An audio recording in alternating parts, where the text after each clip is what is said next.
आज हम national security reforms के टॉपिक शांति एक्ट 2025 को समझेंगे।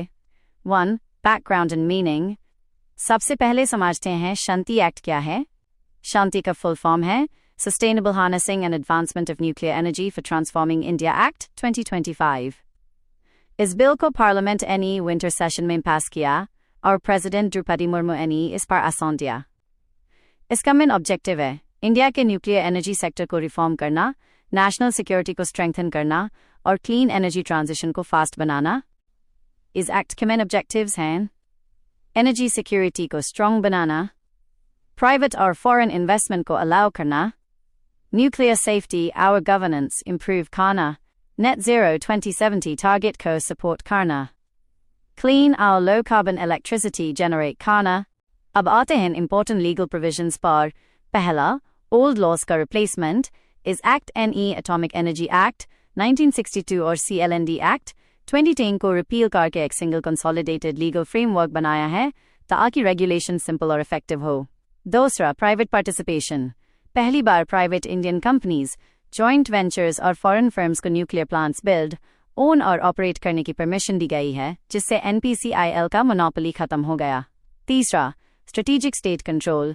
गवर्नमेंट ने न्यूक्लियर फ्यूल, हैवी वाटर और रेडियो एक्टिव वेस्ट मैनेजमेंट जैसे सेंसिटिव एरियाज पर अपना कंट्रोल रिटेन रखा है ताकि नेशनल सिक्योरिटी कॉम्प्रोमाइज न हो।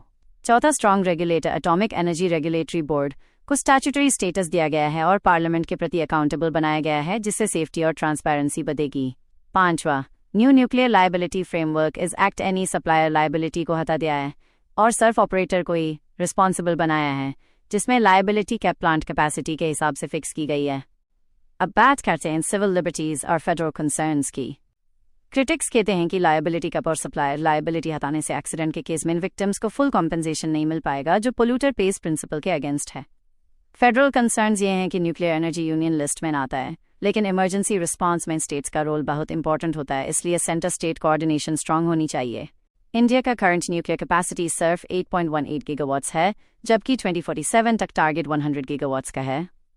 इसके लिए 15 लाख रुपीस करोड़ इन्वेस्टमेंट चाहिए।